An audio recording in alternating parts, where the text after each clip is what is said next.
afternoon. I'm delighted to be here, and I've been involved in a way with this project over the last 3 years, supporting Caroline Thompson and Chris Kane on matters to do with, I suppose, what might be called workplace strategy. And that's made me enormously interested in what is going to happen to this particular part of London and what its future is going to be and how it can be made into something like the city of the future.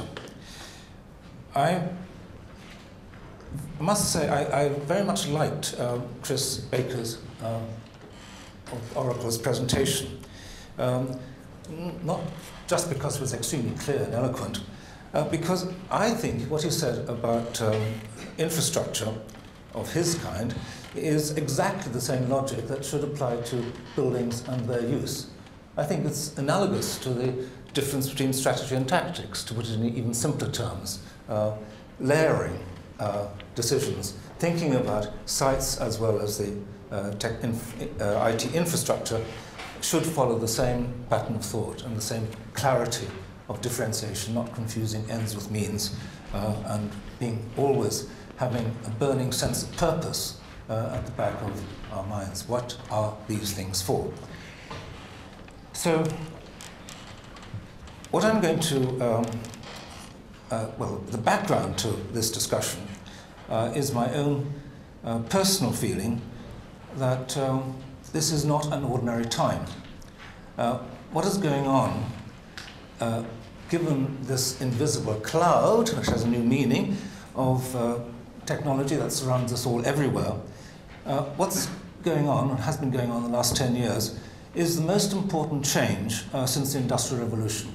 It's at least as important as the Industrial Revolution in its capacity to change the structure of cities and eventually buildings.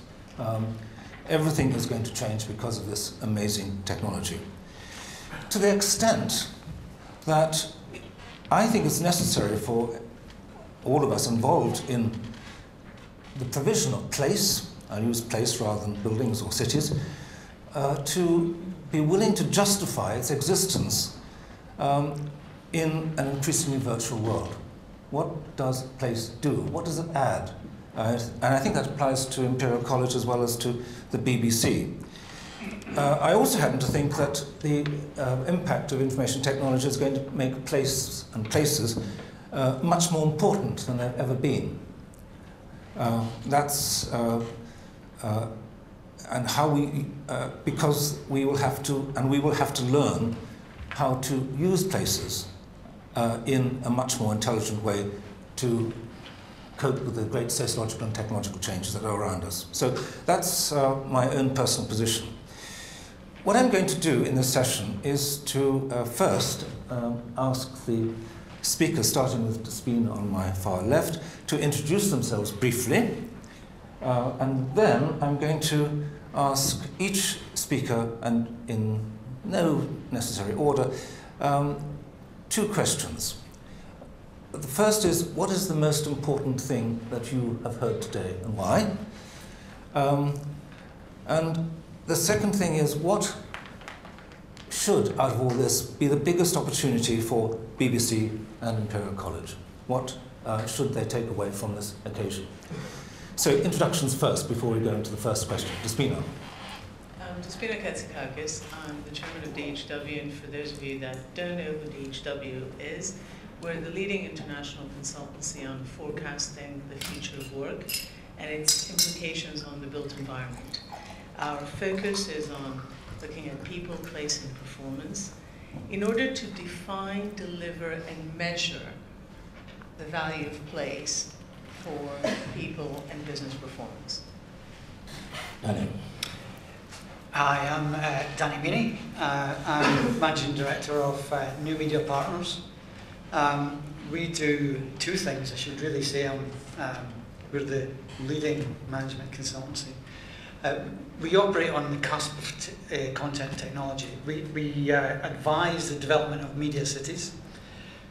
We've been working on Pacific Quay in Glasgow for some 10 years, Media City UK in Salford since 2004. Bristol, 2454, Singapore, various others. And the second thing we do is we run accelerators. So we are what Richard Pierce described as the software company. We're not a property company, but we actually make it happen with the industry because we understand how the media industry works. Well done. Tim. Hi, I'm Tim Allen. I'm a director at Johnson Controls Consulting. I guess the consulting arm of a facilities management organisation, but it gives us a very interesting perspective as to how organisations utilise space. I suspect the way that we look at it is really around how we can help organisations save money and at the same time improve performance. We've had a lot today around productivity. How about we increase productivity of people? Not anybody has put forward anything yet, which is about how we do that. So rather, as Despina says, I've spent the last few years actually having a look at what is productivity, how do we try and track that back to the space, if you like? How do we look at things like benefits realisation? How do we understand that actually this path that we set out, this money that we spend, the proposals that we have, if we can't actually articulate and define where we're going and where that end point is, then how on earth will we know when we've got there? Quite so. Thank you. Yes, I'm Leonard Goodrich, head of property at Lewis Silkin. Rather strange to be invited as a lawyer to a conference on creativity. That's normally the purview of the accountants. But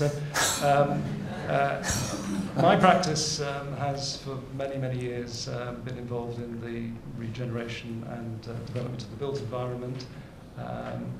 We have an unusual practice which covers both the private and public sectors, ranging from the construction of new academy schools through to major redevelopments. I think what I'm here to do is to really talk about that traditional infrastructure because I'm part of the process that tries to deliver these projects in what is, of course, an incredibly difficult environment. Thank you very much. I'm Simon Evans. I'm the director of Creative Clusters, which is a consultancy and a series of events that for the last 10 years or so has been bringing people together, trying to understand what this term Creative Clusters is all about, and providing policy advice to government organisations mostly who are trying to bring them about. Hello, I'm Carla Picardi, and although I have an American accent, I have been in the UK for over 25 years and was one of the original people who created the vision of Canary Wharf and the first 4.5 million square feet, and have spent really the last 25 years thinking about how to rebuild derelict areas of cities and bring them back into the fabric of the city. And I was the project director on the Gherkin, the pre-construction phase where we received planning permission for the first tall building in the City of London in over 30 years. And I guess in looking at office buildings and how one went full circle in leaving the city to Canary Wharf and then going back in the city and creating a tall building, which people never thought was possible. I've spent the last several years with the BBC as part of this committee on which Frank sits to look at the BBC holdings, especially in West 12, and see how to, using the BBC as a catalyst for regeneration, because there is a really unique situation with the BBC in which they actually are here. They are the community that are creating this kind of a potential of a creative space. And in looking at it in a big way, they have two of the most important things that will help this regeneration process, which is my favorite, land and brand. So, this topic today has been near and dear to my heart. Yes, land and brand being your definition of the value of this particular place. Yes. Two things together, the place and the brand, woven together for the future of this part of London. Okay, Simon, my two questions. The first of them,